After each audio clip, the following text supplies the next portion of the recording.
बोला. माझं नाव सचिन शाहू मस्के.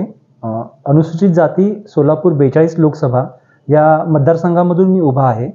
माझं चिन्ह आहे बासरी आणि माझा अनुक्रमांक आहे 18. भासरी चिन्ह आहे. आपण यापूर्वी कधी लोकसभेची उमेदवारी कधी दाखल केली? नाही, मी पहिल्यांदा लोकसभेची उमेदवारी दाखल करतोय. ह्याच्यापूर्वी कधीच मी लोकसभेला उभारलो नव्हतो. मग यावेळेस लोकसभेला उभारण्यामागचा नेमका उद्देश काय? सोलापूरच्या नागरिकांना आणि सोलापूरच्या जनतेला वास्तविक का आपण मागं पडतो ह्याचं कारण समजावं, जेणेकरून सोलापूरमधील जे भाजप आणि काँग्रेसची युती आहे, या युतीमुळं दोन देशमुखांना शिंदे निवडून आणायचं आणि शिंदेला देशमुखांना निवडून आणायचं, हा जो प्रकार आहे, या प्रकारातून आपण जोच तर मुक्त होत नाही तोच तर आपल्या सोलापूरचा विकास होणार नाही. आणि हे लोकांना समजावं, लोकांना हे कळवण्यासाठी मी उमेदवारी दाखल केलेली आहे माझी. म्हणजे शिंदे आणि देशमुख यांचा दोघांचा छुपा पाठिंबा असं म्हणायचं? हो, हे एकमेकांच्या मतदारसंघात मदत करतात, जेणेकरून त्यांची घराणेशाही तशीच चिरकाल टिकून राहावी. आणि प्रत्येकाच तुम्ही बघाल तर 3-3 टर्म झालेले आहेत. आणि दुसरा कुठला उमेदवार जो तोडीसतोड त्या मतदारसंघात असू शकतो, तर ते अपोजिशन म्हणजे ते एकमेकांच्या विरोधात कधी देत नाहीत ते उमेदवार. जाणून बुजून देत नाही? हो, जाणून बुजून देत नाहीत. उलट पक्षी एखादा उमेदवार जर उभा असेल, 2009चंच उदाहरण घेऊयात आपण. तर 2009 या साली मनोहर सपाटे सर उभारले होते आणि त्याच्यामुळं काँग्रेसचं सीट पडलं. आणि काँग्रेसचे सुशीलकुमार शिंदे हे मुख्यमंत्री होते आणि मनोहर सपाटे हे माजी महापौर होते. त्यामुळे सुशीलकुमार शिंदेचे शब्द ऐकून सपाटे साहेब तिकीट मागं घेऊ शकले असते, फॉर्म मागं घेऊ शकले असते आणि काँग्रेसला एक आमदार अजून मिळाला असता. पण शिंदेचं असं आहे की काँग्रेसचे 2 पाडा, भाजपचे 2 आणा, आणि भाजपचं असं आहे की शहर मध्ये प्रणित शिंदेला फॉर करा. म्हणजे साठालोटा असं म्हणायचं? साठालोटा. देशमुख आणि शिंदे यांचे साठालोटा असल्यामुळं सोलापूरचा विकास होई नाही आहे. सोलापूरचा विकास करायचा असेल तर देशमुख आणि शिंदे या परिवारापासून राजकारण मुक्त केलं पाहिजे. यापूर्वी शरद बनसोडे म्हणून एक खासदार होऊन गेले, सिद्धेश्वर महास्वामी जी आता चालूचे खासदार आहेत, हे 2 खासदार आहेत. यांच्यामुळे सोलापूरचा विकास झाला नाही असा एक चर्चा सोलापूर शहरामध्ये आहे. याबद्दल आपलं काय म्हणणं? सोलापूरचा विकास झाला नाही हा दुसरा मुद्दा आहे. मुळात भारतीय जनता पक्षाला दलित नेतृत्व ह्या सोलापुरात तयार करायचं नाही आहे. जेणेकरून दलित नेतृत्व तयार झालं तर सुशीलकुमार शिंदे यांच्या अस्तित्वाला धोका तयार होऊ शकतो आणि सुशीलकुमार शिंदे यांना कॉम्प्रोमाइज करता येणार नाही. पहिले उमेदवार घेऊया शरद बनसोडे. शरद बनसोडे शिकले जरी सोलापूर असले, मोठे जरी सोलापूर झाले असेल, तर त्यांचं कर्मभूमी ही मुंबई होती. दुसरे उमेदवार जे आहेत जय सिद्धेश्वर महास्वामी यांची जर कर्मभूमी जरी सोलापूर असली तरी धार्मिक क्षेत्रातून काम केलेलं आहे. त्यांना सामाजिक क्षेत्राचा काही अनुभव नव्हता आणि ते इथून पुढं एखाद्या तुल्यबळ प्रतिस्पर्धा करू शकले नसते दोन्ही उमेदवार. याचा त्यांना चांगला अभ्यास होता भाजपच्या उमेदवारांना. स्थानिक एखादा कार्यकर्ता भाजपला मिळत नाही ही शोकांतिका नाही, हे एक स्ट्रॅटेजी आहे, एक प्लान आहे. आणि असं करून त्यांनी शिंदेला इलेक्शन सोपं कसं होईल याचा प्रयत्न केलेला आहे. त्यावेळेस शरद बनसोडे सरांवर देखील काही आरोप झाले. हो. त्याने एक पत्रही काढलं होतं असं म्हणतात. 2014 साली सुशीलकुमार शिंदे हा एक उमेदवार होता आणि त्यांच्या विरोधामध्ये शरद बनसोडे हे उमेदवार होते. तर दगडू उर्फ सुशीलकुमार शिंदे ह्याने काय केलं होतं की ललित बाबर हे आम आदमी पार्टीचे जे उमेदवार होते त्यांच्या नावाचा वापर करून त्यांनी अशी जातीवाचक पत्रकं बनवली जेणेकरून दंगल घडावा सोलापुरात आणि दलित समाज, बौद्ध समाज बांधवांचा अपमान करणारी हीन भाषा त्याच्यात वापरली होती त्या पत्रकारांमध्ये. आणि हा गुन्हा सोलापूरच्या सेशन कोर्टापर्यंत गेलेला आहे. 26/36/2014 असा त्याचा नंबर आहे. आणि या गुन्ह्यामध्ये जे आरोप लावले गेलेले आहेत पोलिसांकडून त्याच्यामध्ये लोकप्रतिनिधी कायदा कलम हा लावला गेला होता. सुशीलकुमार शिंदे, दगडू उर्फ सुशीलकुमार शिंदे हा तेव्हा लोकप्रतिनिधी नव्हता, परंतु प्रणित शिंदे ही लोकप्रतिनिधी होती. प्रणित शिंदेच्या सांगण्यावरून हे सगळं घटनाक्रम घडलेला होता आणि सुशीलकुमार शिंदे निवडून यावं म्हणून प्रणित शिंदेनी जातीवाचक पत्रकं वाटलेली होती असा त्याच्यात खुलासा होता पोलिसांच्या कागदांमध्ये. परंतु ती कागद न्यायालयापर्यंत जाण्याच्या अगोदर गहाळ झाली आणि न्यायालयाला जेव्हा कळलं की ह्याच्यात कुठलाही लोकप्रतिनिधी नाही आहे त्याच्यामुळे ती केस त्यांना बाहेर ठेवावी लागली, बाजूला काढावी लागली. कारण जे सापडलेले आरोपी होते हे रिक्षा ड्रायव्हर, पत्रकं वाटणारा माणूस सामान्य, वर्तमानपत्रात घालणारा माणूस तोही सामान्य, ह्यांच्यात कोणीही लोकप्रतिनिधी नव्हता. त्यात नेमका मजकूर का होता असं काय? मजकूर अत्यंत गंभीर आहे आणि बौद्ध समाजाबद्दल अत्यंत आक्षेपार्ह वक्तव्य केलेलं होतं त्याच्यामध्ये. हे ऑन बोलणं थोडंसं अवघड आहे. त्यासाठी जे पुरावे नष्ट केला असं तुमचं? 100%. कारण पोलिसांनी जर लोकप्रतिनिधी कायदा कलम लावला होता, याच्यामध्ये लोकप्रतिनिधी आरोपी त्याच्यामध्ये होता आणि ते लोकप्रतिनिधी एकच होती त्यावेळेस शिंदेच्या घराण्यामध्ये, प्रणित शिंदे, कारण तो लोकसभा संपली होती. त्यामुळे प्रणित शिंदेला वाचवण्यासाठी पोलिसांनी हे सगळं कांगावा केला. आणि आरोप जेव्हा लोकप्रतिनिधी कायदा कलम लागतो तेव्हा त्याच्यात लोकप्रतिनिधी असायला पाहिजे. जर तो होता म्हणून पोलिसांनी लावला, पण कोर्टापर्यंत जास्तोर ती जे कलम आहे त्याच्या संदर्भात जे कागद होते ती कुठे गहाळ झाली कुणाला माहिती. नेहमी एक प्रश्न असं सोलापूरमध्ये उपस्थित केला जातोय की परकीय उमेदवार असं वारंवार एक चर्चेला येते सोलापुरात. हो, हो. नेहमी परकीय उमेदवार दिला जातो. याबद्दल आपल्याला काय म्हणणं? सोलापूरचं दुर्दैवच आहे. सोलापूरमध्ये जे काँग्रेसने उमेदवार दिलेला आहे प्रणिती सुशीलकुमार शिंदे, ही मुलगी जन्मली मुंबईमध्ये, शिकली मुंबईमध्ये, रेव पार्ट्या झाल्या मुंबईमध्ये ह्याच्या, आणि तरीही ही उमेदवार सोलापूरमध्ये निवडणूक लढवते.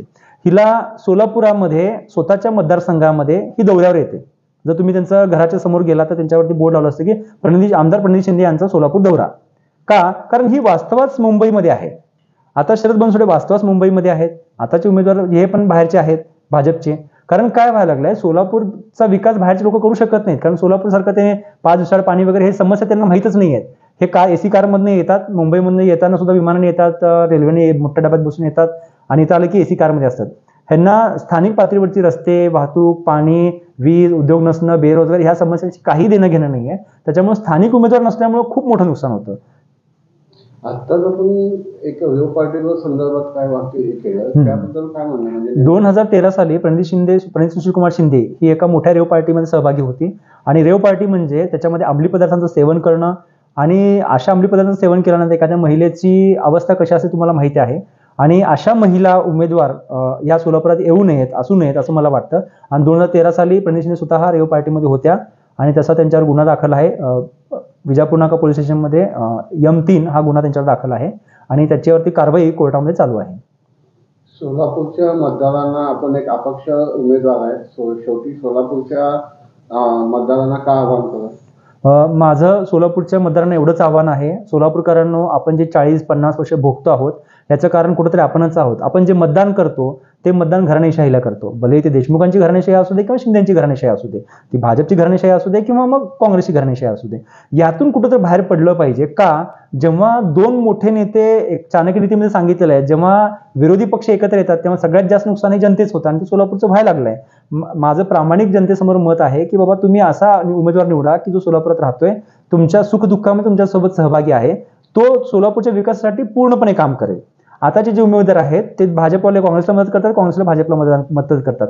त्याच्यामुळे कार्यकर्ता असेल, कुठल्याही पक्षाचा असू दे कार्यकर्ता, किंवा सामान्य नागरिक असेल, त्यांच्या समस्या काही सोडवल्या जात नाहीत. त्यांना माहित असतं की ह्या उमेदवाराला आम्ही मॅनेज केलं की आमचं काम झालं. त्याच्यामुळे इथून पुढे मी नागरिकांना विनंती करेन की बाबा तुम्ही ह्या घराणेशाही दोन्ही पक्षाच्यात संपून टाका, आणि मी अपक्ष उमेदवार आहे, कृपया मला मतदान करा ही विनंती करेन.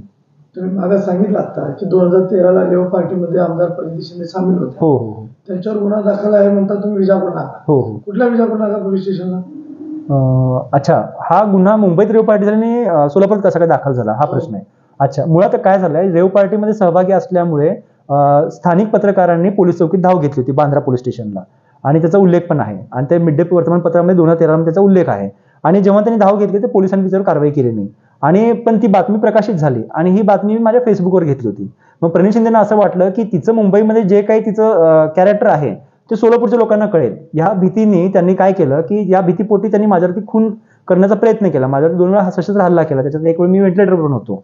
आणि ह्या हल्ला केल्यानंतर सचिन मस्के मेला की तिचं गुपित राहील, म्हणजे तिचं जे मुंबईतलं कांड आहे ते सगळं गुपित राहील असं तिला अपेक्षा होती. आणि ह्या ह्याच्यात मी चुकून सुखावून म्हणजे वाचलो, सुदैवाने मी वाचलो त्याच्यामध्ये, आणि मग मी डायरेक्ट कोर्टामध्ये धाव घेतली.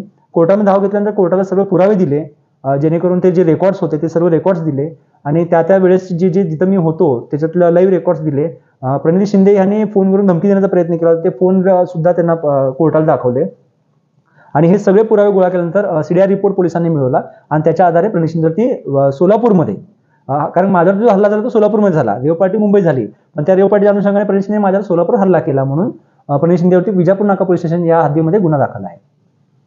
तुम्ही आता सांगितलं की हा गुन्हा रेव पार्टीचा तुमच्याबाबत दाखल आहे, तर तुम्हाला मारहाण केल्याबाबत दाखल आहे का रेव पार्टीचा गुन्हा दाखल आहे? अच्छा, ह्या दोन प्रकार आहेत. ह्याच्यामध्ये रेव पार्टीबाबत दखल न घेतल्याबाबत सुद्धा एक गुन्ह्याचा अनुषंगाने भाग आहे, आणि दुसरा भाग असा आहे की माझ्यावर जो हल्ला झाला त्याच्यामध्ये गंभीर स्वरूपाचा हल्ला होता, त्यामुळे 307चं कलम त्या ह्याच्यातला आहे, आणि IT ऍक्ट जो आहे तो वेगळा गुन्हा आहे. तिसरी गोष्ट, हे सगळं करत असताना तुमच्यावर हल्ले झाले वगैरे, कुटुंबाची काय अवस्था आहे हे सगळं झाल्यानंतर? तुम्ही मी जुळे सोलापूरमध्ये राहायला होतो, आणि माझी आई आणि भाऊ वेगळे राहत होते माझ्यापासून. आणि जेव्हा माझ्यावरती हल्ला झाला त्याच्या दुसऱ्या दिवशी पोलिसांनी काय केलं की प्रणिती शिंदेवरती कारवाई करण्याच्या ऐवजी माझ्यावर कारवाई करायचा प्रयत्न केला, आणि मी तेव्हा बाहेर होतो. आणि त्या काळामध्ये 2013ला माझ्याकडे साधा फोन होता आणि साधा फोन असल्यामुळे तो लवकर लागत नव्हता आणि त्यामुळे पोलिसांनी माझ्या भावाच्या घरी गेलं व माझ्या आईला बंदूक दाखवली आणि अत्यंत क्लेशदायक वातावरण त्यांनी निर्माण केलं आणि ह्या वातावरणामुळं आई थोडीशी आमची घाबरलेली होती आणि गृहमंत्री असल्यामुळे त्यांनी ज्यांचा जेवढा जोर लावता येईल तेवढा त्यांनी कुटुंबियांवर जोर लावण्याचा प्रयत्न केला. हे कुठंतरी वाईट होतं. त्याच्यानंतर काय झालं? त्याच्यानंतर वारंवार त्यांच्याकडनं सशस्त्र हल्ले होण्याचं प्रमाण वाढलं. त्याच्यानंतर मग मी कोर्टामधील काही जे ज्युनियर वकील आहेत त्यांच्याकडे गेलो आणि त्यांना हे सगळं सांगितलं. तर त्यांनी म्हणले वारंवार हल्ल्यातून कधीतरी सचिन मस्केचा मृत्यू होईल आणि सचिन मस्केचा मृत्यू झाला की प्रणित शिंदेला आसुरी आनंद मिळेल आणि त्यापेक्षा आपण न्यायालयात काम करतो तर आपल्या एखाद्या भावाला मदत करावी म्हणून सर्व ज्युनियर वकिलांनी थोडेफार पैसे गोळा करून न्यायालयात केस दाखल केली. या न्यायालयात याचिका दाखल केली आणि या याचिकेवर सुनावणी होऊन प्रणित शिंदेवर गुन्हा दाखल झाला. परंतु गुन्हा दाखल झाल्यानंतर त्याच्यातील एक पोलीस इन्स्पेक्टर जे आहेत त्यांनी गुन्ह्यातील कागद पुन्हा लंपास केली, पुन्हा ती दडपून टाकली. मग कोर्टाने परत ती मागून घेतलेली आहेत त्यांच्याकडून. कदाचित 1-2 महिन्यात त्यांना परत द्यावं लागतील कागद.